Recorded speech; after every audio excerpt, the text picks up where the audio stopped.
Պարոն Գալստյան, նախ կխնդրեմ ձեր մեկնաբանությունը, գնահատականը, հետևաբար հետևում եք այս գործընթացներին եւ ինչ կարծիք ունեք ձեր տեսակետին։ Արդեն առաջին օրը չի, որ կրկնվում են այդ կարծիքները, Հայաստանում տեղի է ունենում անկախության չէ, երկրորդ հանրապետության ժամանակ էլ 30-ական թվերից հետո, 40 թվից սկսած, այսպիսի բան չէր եղել, որ իրավական նվազագույն հիմնավորումներ չունենալով մարդուն ձերբակալեն, կալանավորեն, հետո սկսվի աներևակայելի մի բան, որ սարսափ ժանրի ֆիլմերում էլ չեք կարող տեսնել, ուղղակի գողանան, ուղղակի սեփականության իրավունքը չի ոտնահարվում, սեփականության իրավունք գոյություն չունի։ Այս իշխանության սիրելի, այս իշխանության պաշտելի արևմուտքում սեփականության իրավունքը անձեռնամխելի արժեք է։ Առհասարակ արևմտյան երկրներում Գագիկ Ծառուկյանի պես մարդու մասին նկարում են ֆիլմեր, որպեսզի հաջող սերունդը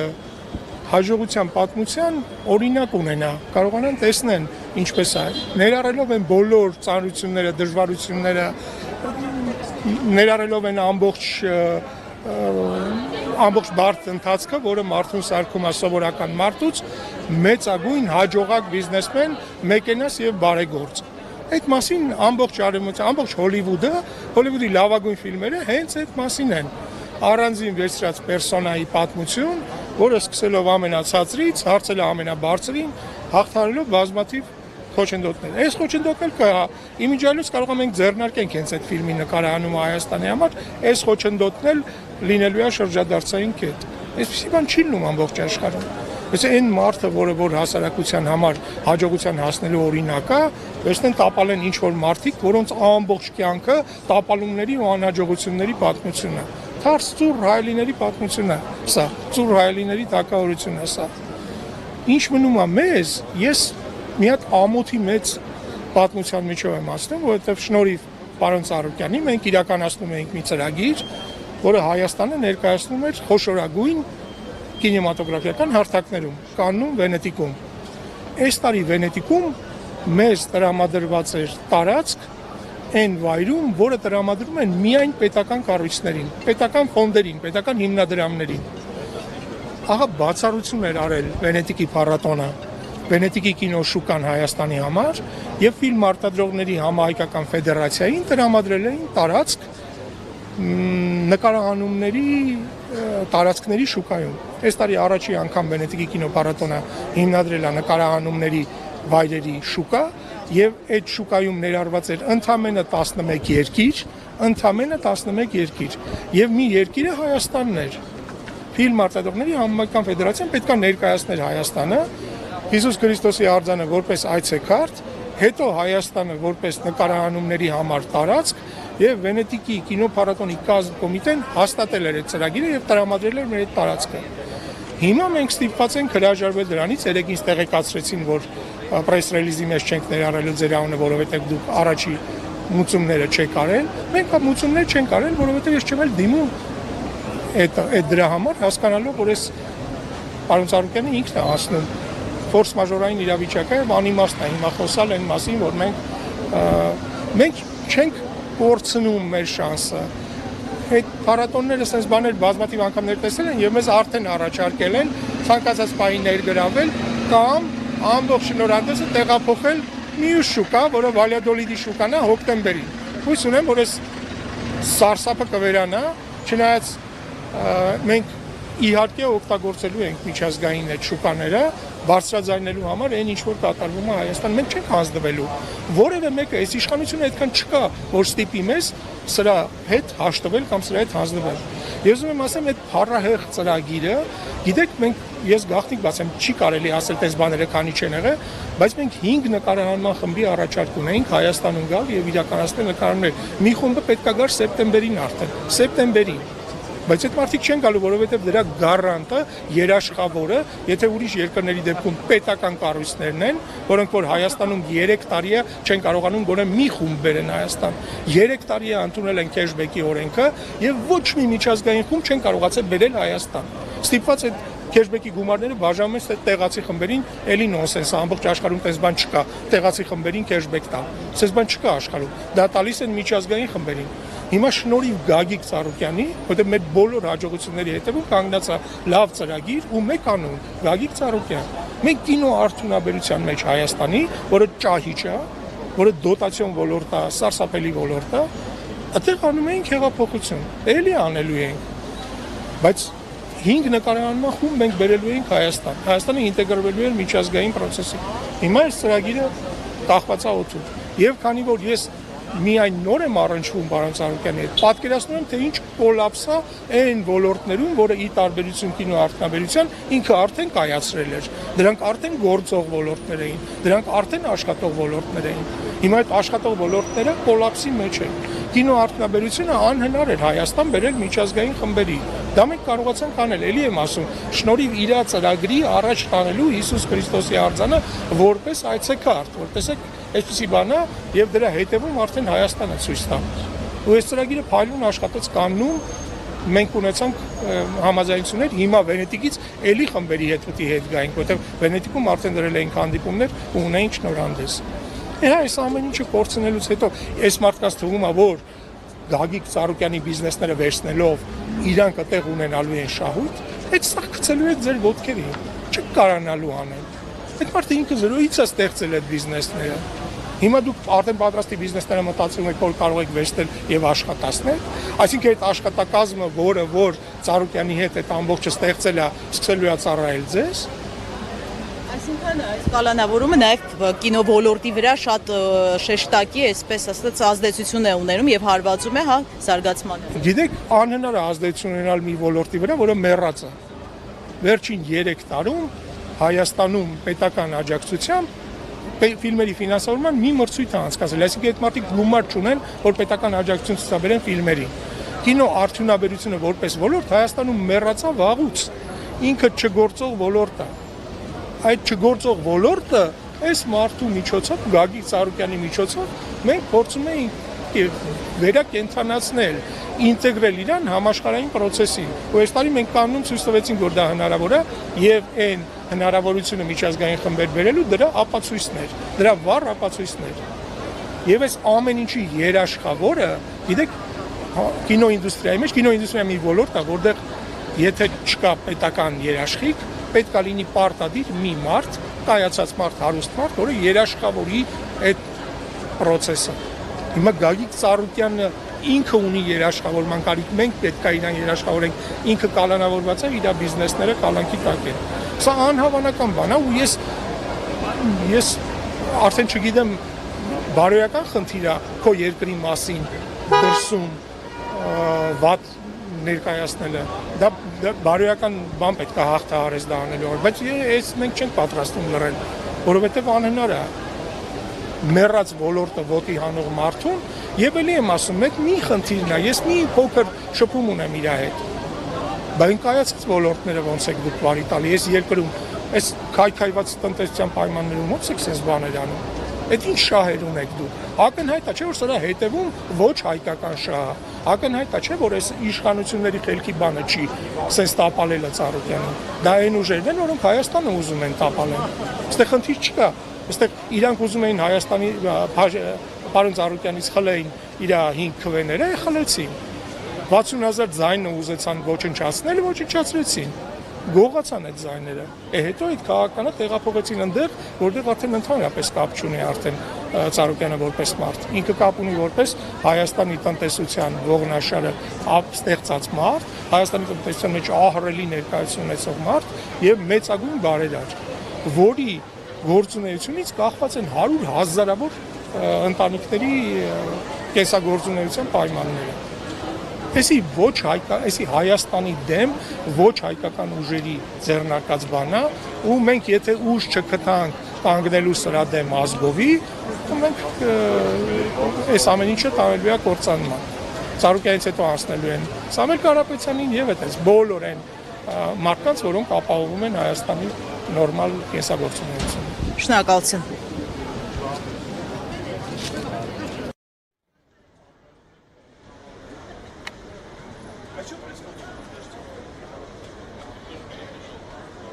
происходит? Выборы? Пошли выйдем, да сейчас? Долго объяснять.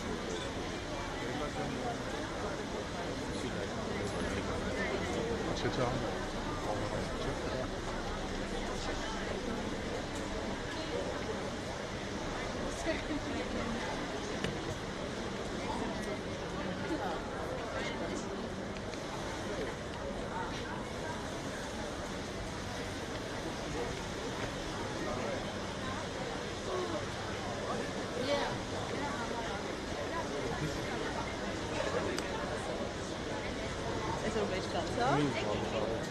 Biz bir tane mi alsak? Kaçıncı ekşi? Falan.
Շնորհակալ